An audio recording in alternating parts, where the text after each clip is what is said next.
चुनाव का सीजन शुरू हो गया है। देश के छोटे बड़े सारे पॉलिटिकल पार्टी इस चुनाव में हिस्सा लेंगे। पर क्या आप जानते हैं कि देश की पहली पॉलिटिकल पार्टी 28 दिसंबर 1885 को बनी थी, जिसका नाम है इंडियन नेशनल कांग्रेस पार्टी।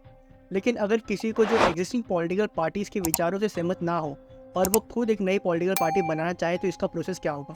आइए साथ मिलकर समझते हैं कि भारत में एक नई पॉलिटिकल पार्टी कैसे बनती है। प्रणाम दोस्तों, मेरा नाम है अजय और रियल टॉक्स टीवी पर आपका स्वागत है।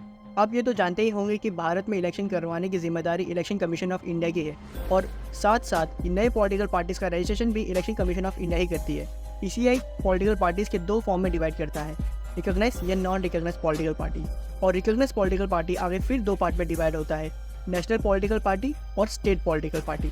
जब भी कोई नई पॉलिटिकल पार्टी ईसीआई के पास रजिस्टर होती है तो स्टार्टिंग में वो नॉन रिकॉग्नाइज पॉलिटिकल पार्टी के फॉर्म में रजिस्टर होती है और फिर नॉन रिकॉग्नाइज से रिकॉग्नाइज पॉलिटिकल पार्टी बनने के लिए और अलग अलग क्राइटेरिया होते हैं। अगर कोई नॉन रिकॉग्नाइज पॉलिटिकल पार्टी इन क्राइटेरिया को फुलफिल कर लेता है तो ही वो रिकॉग्नाइज पॉलिटिकल पार्टी बनती है। ये क्राइटेरिया इतने स्ट्रिक्ट हैं कि कुल 2660 पॉलिटिकल पार्टीज में से सिर्फ 6 नेशनल पॉलिटिकल पार्टीज हैं और 57 स्टेट पॉलिटिकल पार्टीज हैं और बाकी 2.97 नॉन रिकॉग्नाइज पॉलिटिकल पार्टीज हैं। आइए अब समझते हैं कि किसी नॉन रिकॉग्नाइज पॉलिटिकल पार्टी को बनाने के क्या क्या रूल्स हैं।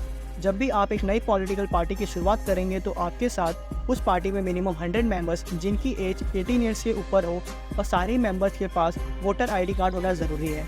आपके पास पार्टी मीटिंग के लिए पार्टी का ऑफिस होना चाहिए और इन्हीं मीटिंग्स में आपको पार्टी का नाम, चुनाव चिन्ह और पार्टी का संविधान बनाना है। साथ साथ 10,000 रुपयों का डिमांड ड्राफ्ट लगेगा और एक एफिडेविट जो कि ये बताती है कि पार्टी के सारे मेंबर्स इस पार्टी से अपनी सहमति के साथ जुड़ रहे हैं।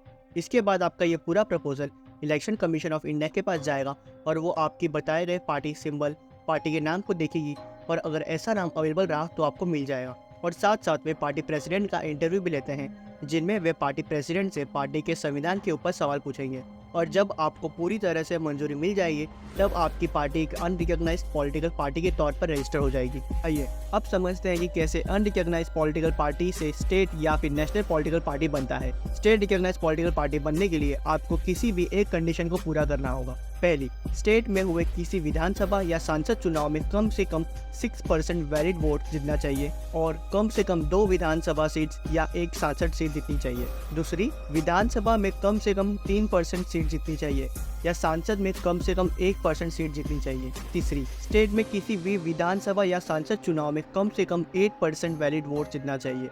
अगर आपकी पार्टी इन तीनों में से किसी भी एक कंडीशन को पूरा कर लेती है तो आपकी पार्टी स्टेट पॉलिटिकल पार्टी बन जाएगी। और अब अगर पार्टी को स्टेट पॉलिटिकल पार्टी से नेशनल पॉलिटिकल पार्टी बनना है तो उसके लिए सांसद में कम से कम 2% सीट जीतनी चाहिए और ये सीट्स कम से कम 3 अलग अलग राज्यों से होनी चाहिए या फिर कम से कम 4 राज्यों में स्टेट पार्टी के रूप में पहचान होनी चाहिए।